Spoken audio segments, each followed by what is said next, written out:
There's no such thing as too cheap, is there?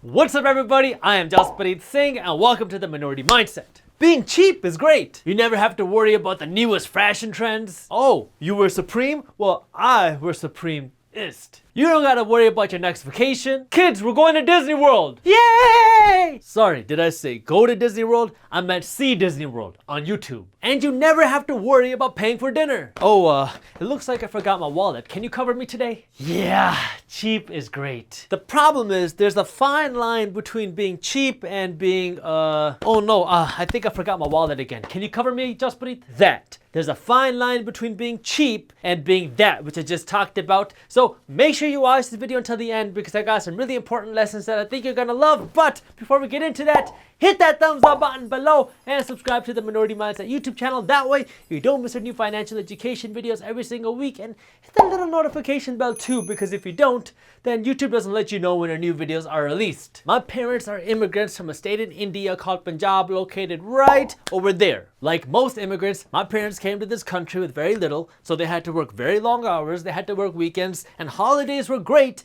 because no one in America wants to work during the Christmas holidays, and that meant my parents could work more hours with no competition. When you come from a background like that, the last thing you want to do is be wasteful. Not to mention the fact that India breeds a saving culture while America breeds a spending culture. People in India make $1 to spend 20 cents, while people in America make $1 to spend $1.20 with credit cards and lines of credit. If you don't believe me, go to any mall in America with an empty wallet and you'll be able to walk out with anything you want because stores would love to lend you a helping hand with a store credit card. This is where being cheap is good, because if you don't got the money to be shopping at Gucci, you shouldn't be buying Gucci. Compare that to shopping in India, where stores literally have signs saying, if you can't afford our stuff, don't buy it. The number one reason why the majority of people will never become wealthy is because they're too busy spending all their money trying to look rich, and then they have no money left over to actually become rich. But at least I look sweet. I'm very blessed to have seen what it means to hustle and to see what it means to stretch a dollar. But I've also seen how some people take cheapness to a whole new extreme,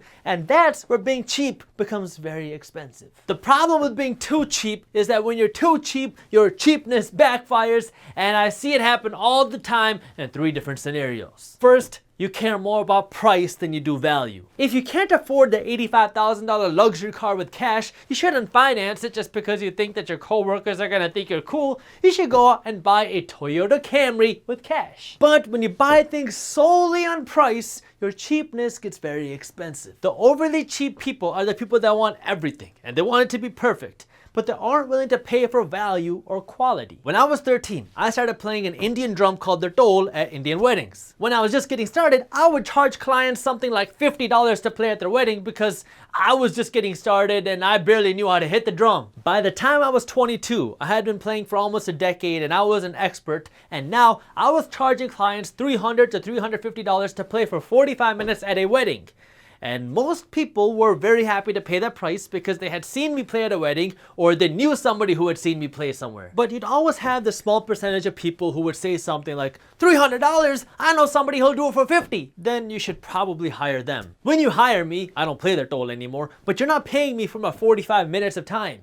You're paying me for my years of experience and knowledge to get to where I am today. Most of the time, not all the time, but most of the time, you get what you pay for. And if you want quality, value someone else's time and they'll take care of you. Second, being overly cheap makes you think very small. I used to have this mindset where I would look at really nice things like a car or a watch that I wanted, and then I'd look at the price tag and then I'd say something like, man, why is this so expensive? I wish it was cheaper. But now I realized that my mindset was holding me back. When I said those things, I was playing the blame game. I was pointing fingers and saying the problem isn't me, it's you. Your product is too expensive and that's why I can't buy it. When in reality, the problem was me. My mindset was small and I didn't have the money and I was stopping myself from thinking bigger. It was a broke mindset that I had. Your success is determined by your actions, and your actions are determined by your mindset. If you have a broke mindset and you blame everybody else for your financial problems because everybody else is too expensive, you are going to be stuck financially. You need to know how to live below your means. That's the first step to any sort of success. If you don't know how to control your spending, you will always be broke. But the next step is to grow your mindset and think bigger. How can you use your money as a tool to make yourself wealthier, and how can you earn more money?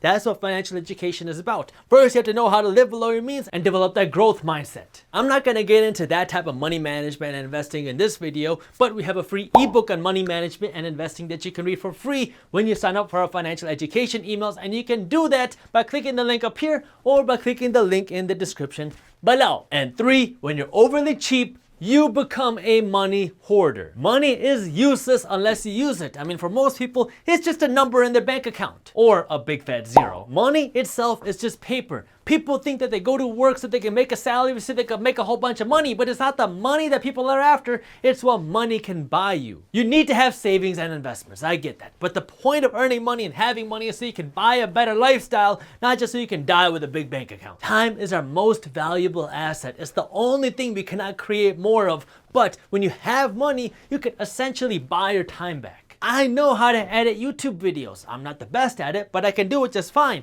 However, I don't like editing videos, and so I hired somebody who's an amazing editor who loves editing videos, and now I pay him to edit our videos, and now I essentially buy my time back. So now, instead of editing my videos myself, I can use my time to do things that will grow minority mindset and do other things that I enjoy. I could save so much money by editing my videos myself. But that overly cheapness comes at a price, because now I'm sacrificing my time and I wouldn't have the time to do other things to grow our brand. What do you hate doing? I mean, cooking, cleaning, managing your money, cutting the grass, shoveling the snow. When you have money, use your money to buy your time back. This way you can stop doing the things you hate and you can spend more time doing the things that you love. Thank you for watching. If you enjoyed this video, share it with one friend, that way we can help spread the word. And if you want to see why 78% of Americans are broke, I talk about this cheapness thing and how people spend their money in India versus America here, you can watch that video on YouTube by clicking this button right over here. Thank you for watching, and as always, keep hustling.